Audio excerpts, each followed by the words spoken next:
Today's gospel reminds us that family is the place of love that can allow us to grow in the wisdom of God. That is the gospel we hear today in Luke on this first Sunday of the Christmas season, the Feast of the Holy Family. Now, in this particular passage, fast forward 12 years to Passover. Jesus and his parents, Jesus as a young teenager, and his parents are making the pilgrimage from Nazareth to Jerusalem, something they have done every year. They're devout Jews practicing their faith. And in this particular story, we presume this happened every year, they're traveling with a caravan of their family and acquaintances, extended family members, relatives, extended family.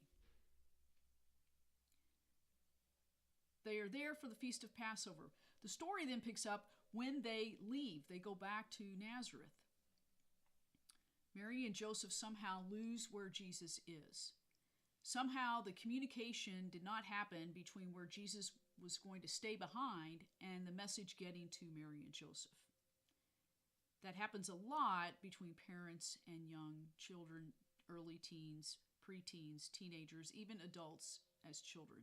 That happens constantly between communication among family members, being in a big caravan among relatives and acquaintances.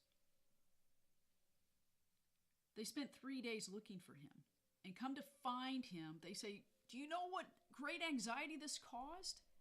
That sense of being lost and not knowing where he was.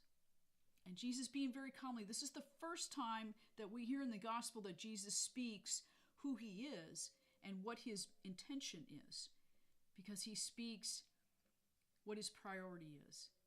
That God is his priority, so much so that it's even more over family. He was very calm.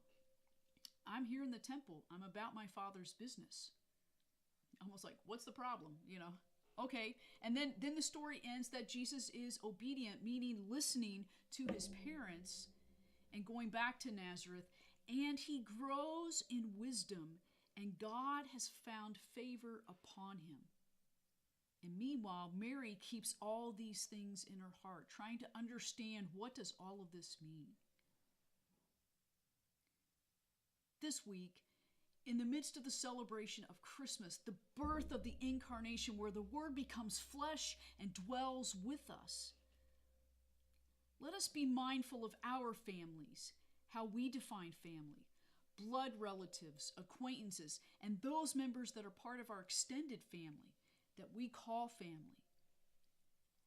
How does our family and extended family help us grow in the wisdom of God? Because it is in that community of love that shapes who we are as Christians, as people journeying toward God in wisdom, in love and strength. For the Word becomes flesh and dwells among us and calls us to be that word of love for the world. Amen.